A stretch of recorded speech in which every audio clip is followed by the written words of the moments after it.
100분이나 인사하십시다. 잘 지내셨습니까? 예. 한 주간 주님의 말씀을 묵상하면서 승리하는 삶을 사셨는지요?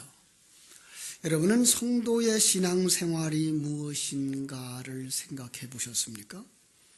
하나님이 왜 나를 부르셨을까? 하나님이 왜 나를 구원하셨을까? 왜 나를 우리 포리교회 교인이 되게 하셨을까? 나는 이렇게 살면 하나님이 기뻐하시는 아들로 태어나는 것일까? 이렇게 살면 하나님이 기뻐하시는 그리스도의 신부가 되는 것일까? 이렇게 살아가고 있으면, 지금 이렇게 살고 있으면 내가 하나님의 성전으로 만들어져 가는 것일까? 하나님은 지금 나를 만들고 계신 걸까? 여러분은 묵상하신 적이 있나요? 한번 물어보십시다. 정말 여러분은 하나님의 그 전능하신 하나님, 나를 사랑하시는 그 하나님, 나와 함께하고 계신 그 하나님을 느끼면서 살아가십니까? 이런 일 저런 일들, 이런 환경 저런 환경들이 하나님이 나를 만드는 손길이라고 느껴지시면 한번 큰 소리로 아멘 하십시다. 예, 모든 것을 합력하여 선을 이루시는 하나님, 이 사실을 믿기만 한다면 우리는 이런 찬송을 부를 수 있겠죠. 이 풍랑이년 하여서 더 빨리 갑니다.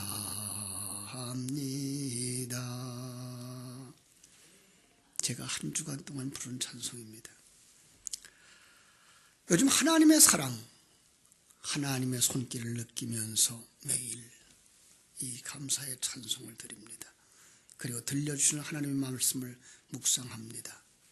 지난 주일에도 주셨던 말씀, 6월절, 맥추절, 수장절, 6월절에 붙어있는 무교절, 초실절을 묵상하면서 바로 어린 양 되신 예수 그리스도의 죽으심, 그것을 제물 삼고 예수님이 또 제사장이 되어서 그 제물을 드릴 때 하나님이 기뻐 받으시는 표현으로 예수가 부활하셔서 첫 열매로 하나님 나라에 들어가는 것을 보게 하시고,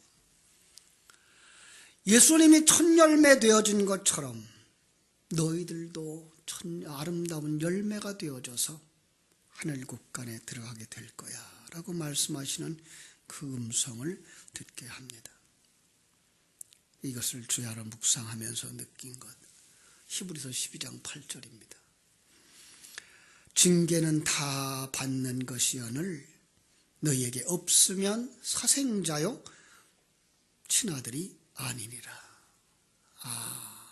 그래서 다윗이 압살롬의 반역을 피하여 예루살렘을 떠나갈 때에 시므이가 쫓아오며 돌을 던지며 저주합니다. 그때 아비새가 하는 말, 허락하소서, 내가 가서 저 사람의 머리를 베겠습니다. 그때 다윗이 하는 말, 가만두어라. 그가 저주하는 것은 여호와께서 그에게 다윗을 저주하라 하심이니 내가 어찌 그리하겠느냐 할 자가 누구겠느냐. 이것도 하나님이 나를 만드시는 징계요 채찍이라면 내가 어찌 감당하지 아니하겠느냐. 고린도전서 10장 13절에서 바울은 또 이렇게 말하죠. 사람이 감당할 시험 밖에는 너희에게 당한 것이 없나니 오직 하나님은 미쁘사 너희가 감당하지 못할 시험당함을 허락지 아니하시고 시험당할 즈음에 또한 피할 길을 내사 너희로 능히 감당하게 하시느니라. 하나님이 그래서 이렇게 말씀하시는구나. 잡잡한 마음으로 시간을 보내며 성전을 통해서 말씀하시는 하나님을 묵상할 수 있게 해주셨습니다. 그래서 오늘 말씀 제목을 성전을 통해서 말씀하시는 하나님, 우리 같이 한번 묵상하려고 합니다. 이스라엘 백성들이 시내산에 올라와 이제 모세의 지시하고 그 이스라엘 광야에서 만든 성막을 살피는 것이죠. 바로 그런데 그 성막이라는 그 그림 속에다가 그 성막 하나만 보는 것이 아니라 창세기부터 요한계시록 속에 나와 있는 성전들을 통하여 우리에게 말씀하고 계신 그 하나님, 그 성전에는 어떤 내용을 담아서 우리에게 주셨을까를 볼 수 있어야 되겠다라는 생각을 하고 성막을 이렇게 연구했던 사람들의 내용을 살펴보니까 그분들이 그런 말을 했어요. 성전을 왜 공부해야 하느냐? 첫째로 하나님을 만날 수 있는 길을 가르쳐 주기 때문이다. 두 번째로 예수 그리스도를 바로 알고 믿을 수 있도록 해주기 때문에 그렇다. 세 번째로 죄인을 구원하시는 정확하게 그 내용을 설명해 주기 때문이다. 성령이 인도하는 생활이 어떤 것인지 알려주기 때문이다. 신앙생활 전체를 한눈에 볼 수 있게 해주기 때문에 우리는 성막을 공부해야 된다 그랬습니다. 간단히 말하면 그렇습니다. 성막을 통해서 우리에게 보여주시고자 하신 그 내용은 하나님의 백성으로 하여금 하나님의 그 존재에 대하여서 인식하게 하는 것, 이게 성전을 통해서 우리에게 주시는 말씀이에요. 두 번째로 그분이 일하심의 목적을 알게 하시는 것, 세 번째는 그 뜻을 따라서 바른 신앙생활을 하도록 가르쳐 준다라는 겁니다. 하나님은 이스라엘 백성들에게 성막을 만들도록 모세에게 가르쳐 주시고 모세는 보여준 그 식양대로 만들었던 이유가 여기에 있었던 것입니다. 그 그릇, 그렇습니다. 이 성전은 그 진리를 담아서 우리에게 보여준 그릇이었습니다.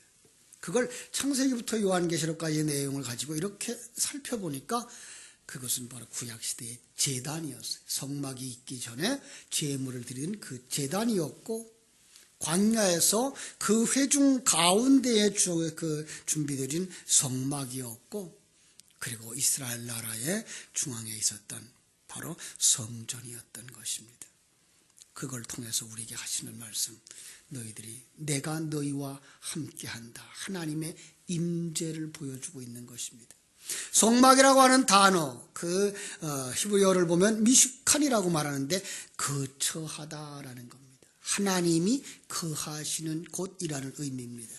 출애굽기 40장 34절로 35절을 제가 읽어드리게요. 구름이 회막 위에 덮이며 여호와의 영광이 성막에 충만함에 모세가 회막에 들어갈 수 없었으니 이는 구름이 회막 위에 덮이고 여호와의 영광이 성막에 충만함이었더라. 열왕기상 8장에도 보면 솔로몬이 성전을 완공하고 제사장 언약궤를 지성소에 넣고 나올 때 이렇게 묘사합니다. 제사장이 성소에서 나올 때에 구름이 여호와의 성전에 가득함에 제사장이 그 구름으로 말미암아 능히 서지 못하였으니 이는 여호와의 영광이 여호와의 성전에 가득함이었더라. 다시 말하면 구름의 모습으로 또 나타난 그 하나님이죠. 그죠? 이것들은 다 우리에게 오늘 보이지 아니하는 하나님이 존재한다고 하는 걸 보여주는 그림인 거예요. 그러면 여러분 지금 이 성전 안에도 여호와의 영광이 충만하다고 하는 사실을 볼 수 있는 눈들이 열려지기를 주님의 이름으로 축원합니다. 그렇습니다. 하나님은 영이시죠. 안 계신 곳이 없이 편재하신 분입니다. 그런데 사람들이 그걸 느끼지 못합니다. 지금 우리가 2조시 전에 가득한 하나님의 영광을 느끼지 못하는 것과 같습니다. 그래서 하나님은 어떤 그릇을 만들어 보여주면서 내가 너희와 함께 있단다 라고 가르쳐준 그 그릇이 성전이었던 것입니다. 그렇습니다. 오늘날도 예배당 속에는 하나님의 임재가 충만되어진 줄로 믿습니다. 어떤 사람들은 하나님의 성전, 교회를 분별하지 못하고 이렇게 생각합니다. 예배당공, 오늘날의 교회는 성전이 아니다 그럽니다. 아니에요. 그렇지 않습니다. 오늘날에도 역시 마찬가지로 구약의 그 성전의 개념을 그대로 가지고 있는 것이 교회입니다. 예. 오늘날 교회에도 바로 하나님의 임재가 있고 하나님과 성도들의 만남이 있습니다. 그래서 성막의 두 번째 기능이 뭔가 하면 만남의 개념을 우리에게 가르쳐주는 겁니다. 성전은 하나님의 임재하는 곳일 뿐만 아니라 하나님의 백성들이 하나님을 만나는 장소입니다. 거룩하신 하나님과 피조물 된 인간이 만나는 장소. 그래서 성전에서 솔로몬이 기도하고 있는 내용처럼 성전에서 성전을 향하여 간구하는 기도를 들어주옵소서라고 하는 것입니다. 하나님이 왜 성전에 내려오시고 거기 거하십니까? 하나님의 백성들을 구원하시려고, 하나님의 백성들을 만나시려고. 자, 그런데 여기에 문제가 있습니다. 하나님은 빛이시고 우리는 어둠입니다. 그래서 거룩하신 하나님이 내려오시고 우리가 직접 나가면 빛의 어두움 가운데 존재할 수 없는 것처럼 죄인이 의인 앞에 존재할 수가 없습니다. 그냥 사그러져 버리기 때문입니다. 타버리기 때문입니다. 그래서 거기에 꼭 필요한 분이 계십니다. 그게 바로 중보자이신 예수 그리스도입니다. 자, 하나님이 성막을 만들었습니다. 그리고 이스라엘 백성들에게 성막으로 들어오게 하십니다. 딱 들어서니까 문 앞에 버티고 서 있는 게 뭡니까? 바로 번제단입니다. 내가 죽지 않으면 못 들어온다. 여러분, 그런데 내가 죽으면 어떡합니까? 내가 없는데 사라져버린다면 어떻게 됩니까? 그래서 하나님은 내가 사라져버리지 않도록 나와 하나 되어져서 대신 죽으실 제물 예수 그리스도를 세워주신 겁니다. 그렇습니다. 아주 쉬운 얘기로 얘기하면 빛과 어두움의 중보자로 빛을 보내어 주셔서 어둠을 품게 하셨습니다. 그래서 예수님이 이 땅에 우리와 똑같은 형상으로 오셔서 우리를 품에 안으신 겁니다. 그리고 우리가 받아야 하는 죄를 대신 받으신 것입니다. 그게 번제물에서 양으로 드려지는 것입니다. 그것은 바로 유월절 어린 양을 상징하기도 하는 것이죠. 자, 번제단을 지나서 그 다음에 어디로 들어갑니까?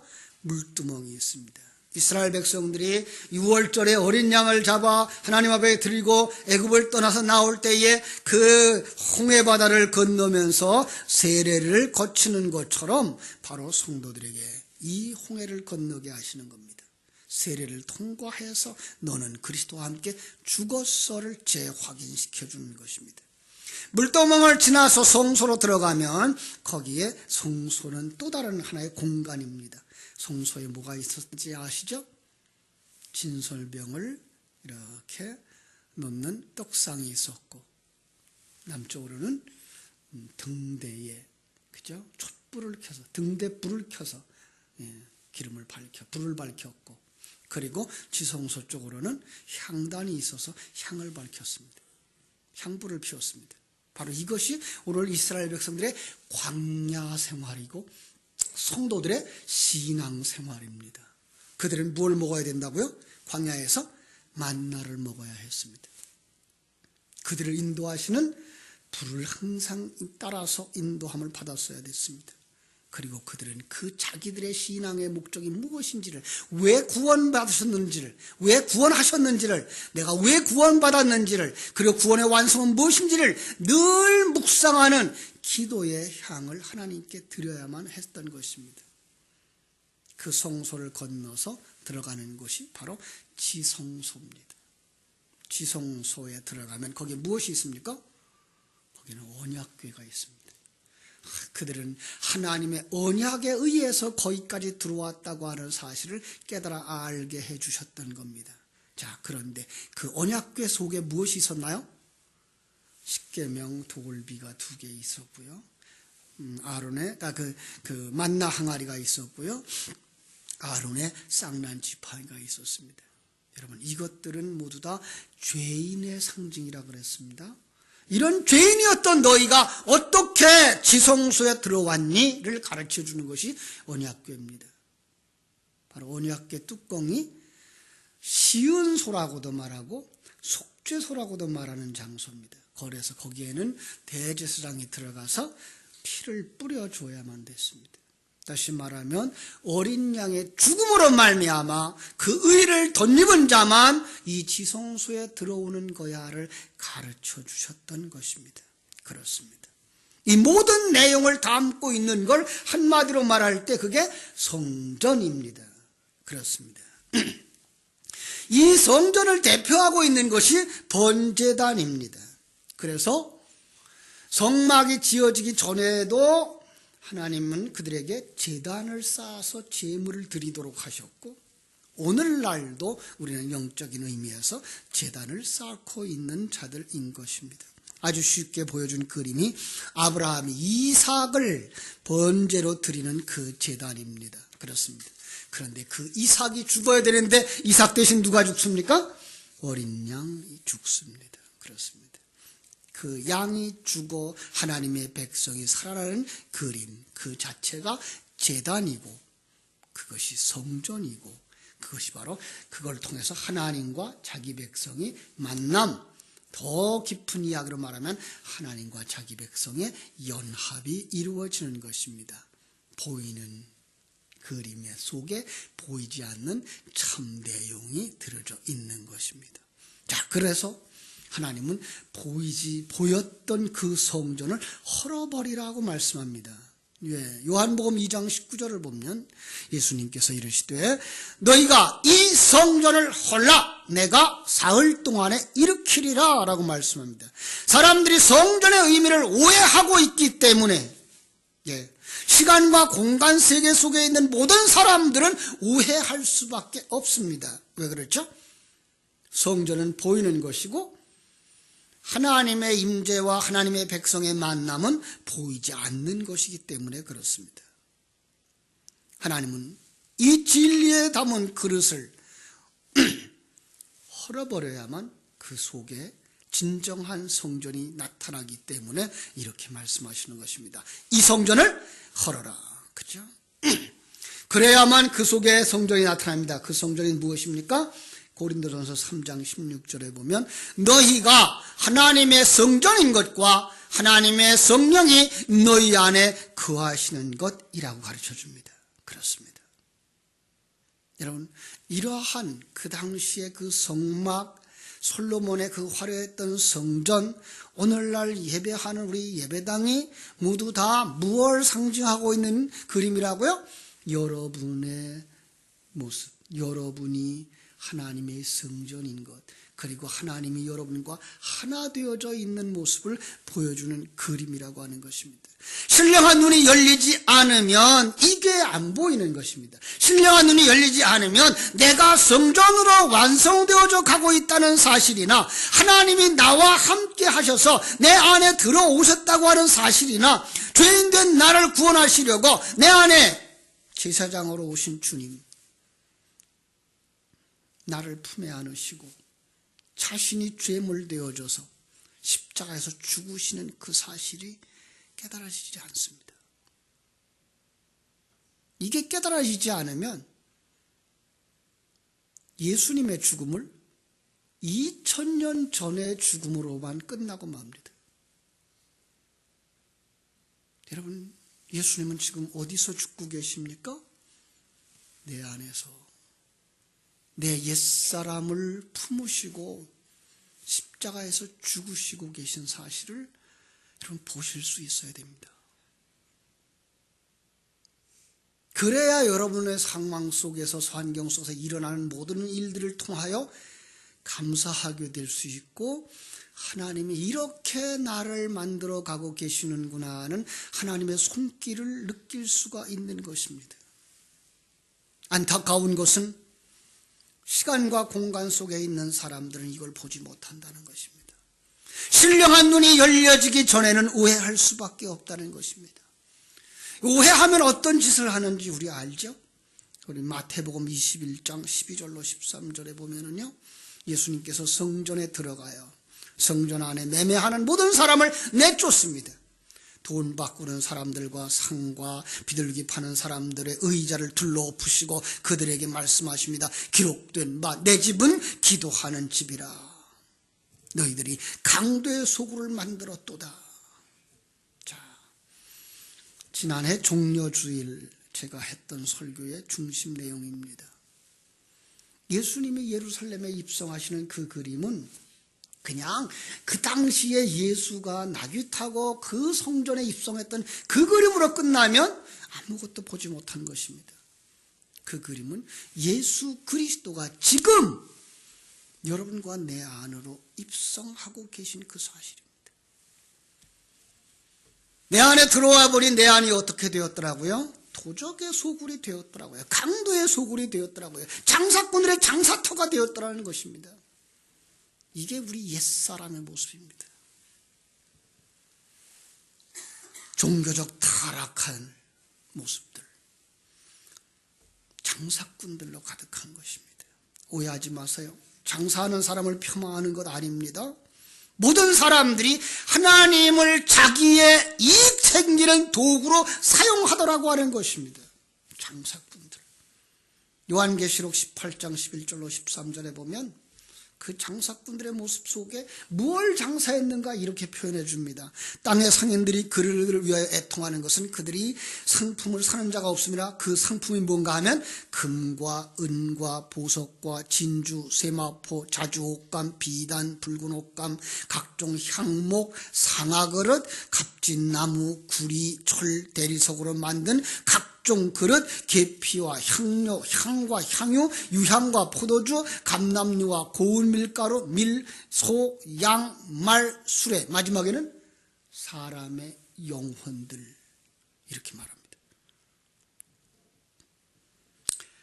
그들이 생각하는 것이 무엇일까요? 이 땅에 살아가는 날 동안 남보다 화려하게 자기를 치장하고 싶은 것, 자기의 배를 불리는 것, 그것을 위하여 자기 영혼까지 팔더라는 것입니다. 누가 생각나죠? 창세기에 에서입니다. 야곱 앞에서 한 팥죽 한 그릇을 채우기 위하여 장작본이라고 하는 하늘나라 기업을 유업으로 받을 수 있는 그 장작본을 팔아버리는, 영혼을 팔아먹는 인생들, 참으로 어리석은 것입니다. 이 땅의 것들은 일반 은총 속에 하나님이 각자의 그릇만큼, 각자의 은사와 능력만큼 다 주셨는데, 성실하게 하나님 주신 능력과 환경 속에서 감사하며 기쁨으로 살려고 하지 아니하고 종교라고 하는 걸 빌어서 수고하지 않고도 얻으려고 하는 이들, 거기에 하나님의 이름을 들먹거리며 심지어 자기 영혼이라도 팔아서 그것을 얻으려고 하는 이들, 그들이 예루살렘 성전 안에 가득하더라. 성도 여러분과 내 안에 그게 가득하더라. 그래서 그걸 내쫓으시는 것이 바로 예수님이 내 안에 오심입니다. 그리고 그걸 다른 말로 말하면 이 성전을 헐어야 된다라고 말씀하시는 그 주님의 음성인 것입니다. 주님 말씀하셨습니다. 너희가 이 성전을 헐라 내가 사흘 동안에 일으키리라. 돌로 만들었던 제단, 눈에 보이는 성전, 예수 자신과 함께 여러분과 나의 옛사람까지도 하나로 묶어서 말씀하시는 겁니다. 이거 버려라, 이거 부숴라. 그래야 새로운 성전의 개념이 드러나는 것입니다. 보이는 그릇이 깨져야, 보이는 성전이 무너져야 보이는 것이 전부라고 믿었던 그 생각, 보이는 시간과 공간이 삶의 전부인 것처럼 여기는 세상 사람들과 똑같은 관점의 삶, 그걸 벗어버릴 수 있다고 하는 사실입니다. 그래야 영의 영역이 열립니다. 영의 영역이 보일 때에 제단을 통해서, 성막을 통해서, 성전을 통해서 계시하려고 했던 하나님의 사랑이 보이기 시작하는 것입니다. 엘리야의 제단을 기억하십니까? 12돌을 세우고 그 위에 나무를 펼쳐놓고 그 위에 송아지 각을 떠서 얹어놓고 거기에 12통의 물을 가득 채운 엘리야의 제단, 바로 거기에만 하나님의 불이 임하는 것입니다. 성막에 제사장이 들어갈 때에 성막에 구름이 충만하여 하나님의 임재를 깨달아 알게 하시는 것처럼 성령이 여러분과 내 안에 진리로 충만히 임하고 계신 사실을 깨달아 알게 되는 것입니다.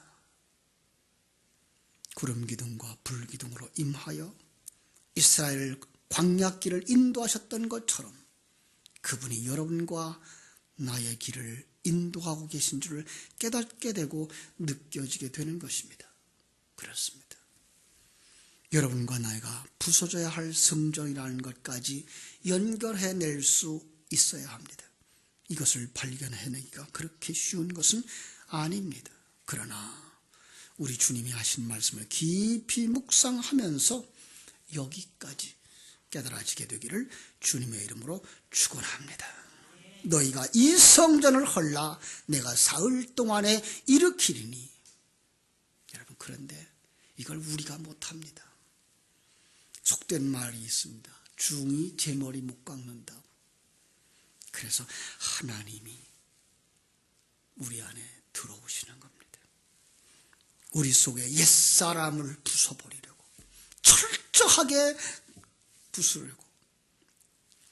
고린도전서 3장 11절로 15절에 보면 불로 태우신다고 말씀하고 있습니다. 거기에 남을 것이 하나도 없다고.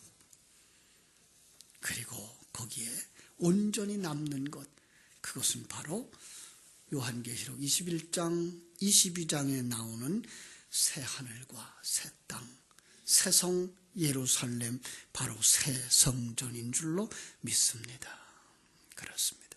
사랑하는 여러분, 오늘 성경 속에서 성전을 다시 세우고 다시 세우고 다시 세우며 옛 성전을 부숴버리는 그 하나님의 그림 속에서 우리 속에 바로 그 성전이 있다는 것, 우리가 바로 옛 성전을 가지고 있으며 우리 속에 새 성전이 있다고 하는 것, 옛 성전 부숴버리지 않으면 새 성전이 완성되지 못한다고 하는 사실을 알고, 하나님이 이런 환경과 저런 환경, 이런 일과 저런 일을 통해서 우리 속에 모든 옛 성전을 부숴버리고 새 성전으로 세워주는 그 과정 속에 내가 살고 있다는 사실을 깨달아 안다면 우리는 우리 상황 속에 일어나는 모든 일에 감사하게 될 줄로 믿습니다.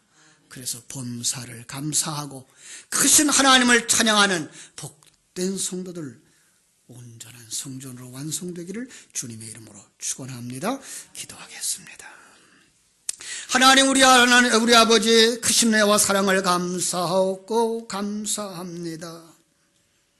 하나님께서 이스라엘 백성들 광야에서 아주 자세하게도 성전을 세우라라고 말씀하시는 그 소리를 들으면서 그들은 하나님이 허락하시는 성전을 아름답고 복되고 화려하게 건축했습니다.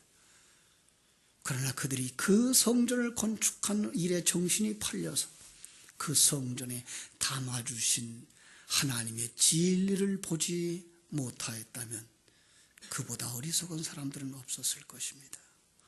사랑하는 아버지 하나님, 오늘 이 시대에도 우리가 보이는 성전을 세워 나가기 위하여 애쓰다가 내가 성전인 것을 잃어버리는 어리석은 자가 없도록 우리 모두를 축복해 주시옵소서. 하나님은 역사 속에서 보였던 모든 성전을 헐어버리셨습니다. 그리고 주님을 통해서 말씀하셨습니다. 보이는 것은 헐어야 될 것이다. 보이지 아니하는 진정한 성전, 바로 네가 성전이며 새 하늘과 새 땅이 바로 성전이다 라고 말씀하시는 음성을 듣고 세상적인 관점, 그 속에서 일반 종교적인 형태를 갖추려고 하는 그 우상 숭배의 신전을 다 헐어버리고 오직 하나님이 기뻐하시는 하나님의 임재가 있는 곳, 예수 그리스도의 그 희생으로 말미암아 내가 주님과 하나 되어진 것, 하나님이 내 안에 내가 하나님 안에 완성되어지는 온전한 성전으로 완성되는 그날을 바라보며, 그리고 지금도 나를 부수고 계신 하나님의 그 손길에 인하여 기뻐하고 감사하고 찬송할 수 있는 사람들로 세움받게 하여 주시옵소서. 감사하며 예수님의 이름으로 기도하옵나이다. 아멘.